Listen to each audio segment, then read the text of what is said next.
When I was in the younger stages of my musical developmental journey, I had very little time for axioms or maxims or quotes, things of this nature, aphorisms.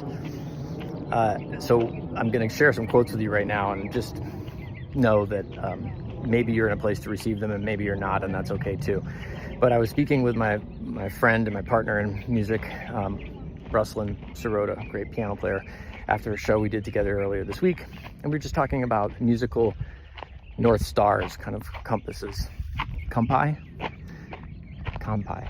Anyway, he brought up this Keith Jarrett quote, which you'll have to do your homework and see if it's really attributed to Keith or not. But even if Keith didn't say this, it doesn't diminish the gravity of what this quote holds. And the quote was, or is, music does not come from music. Music doesn't come from music. Just hold that for a second. What does that mean? What does that mean to you? How does that feel to hold that thought? What does it come from? Well, like Bird said, if you don't live it, it won't come out of your horn, right? Or another thing he's credited with saying is like, learn everything and then forget it and just play.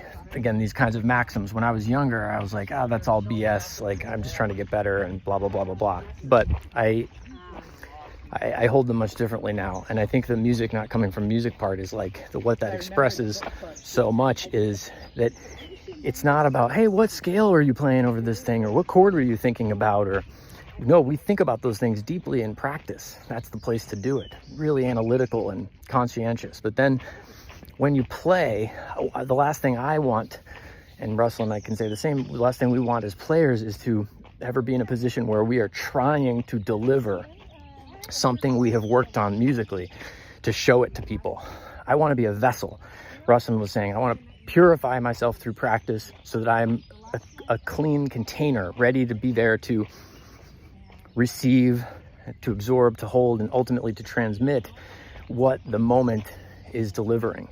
So if you've ever heard somebody play with a lot of ferocious technique, but ultimately they've left you cold, whereas you might hear somebody else play one or two notes and you're emotionally invested, to me that's a lot about what this is getting at. It's not about is technique or dexterity good or bad. Of course, that's a ridiculous conversation, and I want as much ability as I can possibly get in this life. But the ways in which we choose to deploy it largely come from our internal compass about what music is to us and which musical force we are trying to serve in the moment. Anyway, something to think about.